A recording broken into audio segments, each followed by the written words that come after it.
Now, last night on the first episode of our series Barbarians at the CSE, we brought you an in-depth report on the allegations of market manipulation at the Colombo Stock Exchange. Now, as we revealed, analysts pointed out that the upward trend experienced in the market over the past few days may not be based on sound market fundamentals. Analysts charged that the market is being manipulated by a small group of investors who are working for their personal gain. With the intention of getting to the bottom of the story in the public interest, News First continues its investigation today. As economist Dr. Harsha De Silva reveals, our revelations appear to have ruffled more than a few feathers. Barbarians at the CSE. After our detailed analysis on what was going on in the Colombo Stock Exchange last night, I have been receiving numerous telephone calls, some saying, well, it was good, some saying, well, it was not so good. That is fine. And the people who listen to these different sides should then be able to make a intelligent choice with what they do with their money.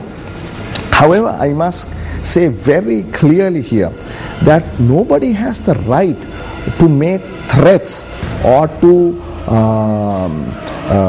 go further even and to try to intimidate me or anyone else who is speaking to the people, explaining the different angles of what is going on in the Colombo Stock Exchange. In the wake of continuous allegations of market manipulation and irregularities within the Colombo Stock Exchange, all eyes are now on the regulator, the Securities and Exchange Commission.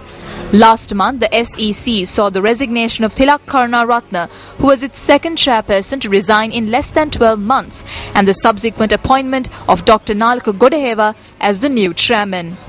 Incidentally, Dr. Nalaka Godeheva, who was chairman of Sri Lanka Tourism, was also the chairman of Colombo Land and Development Company PLC. On the 22nd of last month, News First revealed that according to a letter dated 4th April 2012, by order of the Board of Directors, Colombo Land and Development Company PLC entered into an agreement to purchase a plot of land on Duplication Road at a price of 221 million rupees. The letter also stated that the objective of this acquisition is to construct a 180-room city hotel which will cater to the fast-growing demand for tourist accommodation in the city of Colombo. It was also noted that Citrus Leisure, which is owned by the Kalpitia Beach Resort, is also a shareholder of Colombo Land and Development Company PLC.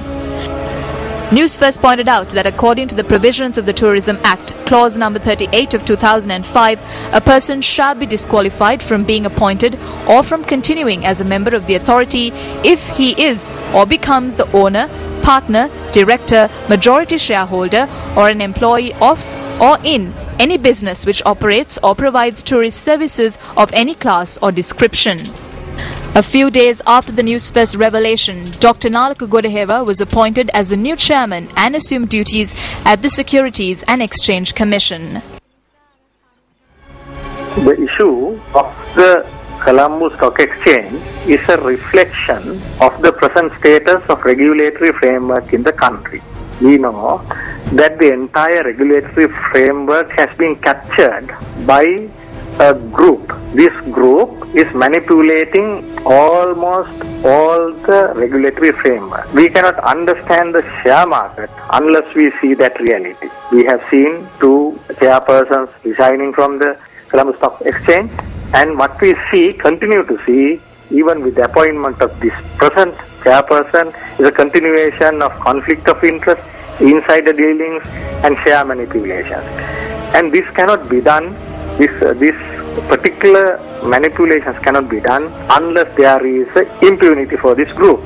At the moment, those who are in power, position, and even those who have been appointed to control or regulate the share market have personal vested interest in their own business, and they manipulate and they abuse their power. Attorney at Law J.C. Valyamuna also had this to say. The person who has been appointed has shares in the stock market. He has also held many positions in government institutions and businesses.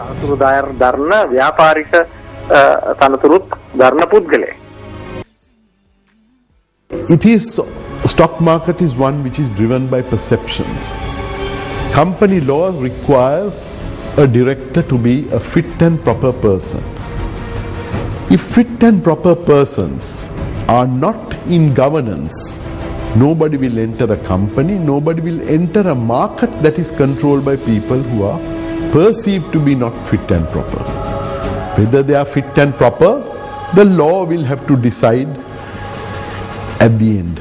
It is left to the justice system of this country and the law enforcement authorities to determine that. But in the interim, when we need people to enter a market, they go by perceptions. Having seen a Singapore's newspaper in which there were some statements that people who were at fault are now in control and regulating a market. Similarly, there's a local magazine which says barbarians have breached the gate. In such an environment, I cannot see how confidence will be built on the basis that fit and proper people are governing. The best course of action would have been to have, even for a period, to resurrect the market, that people with unblemished records should, with professional capability, are in charge of the primary control and market management. Newsfirst will continue to investigate the allegations against the CSE in the interest of all investors and the people's right to know.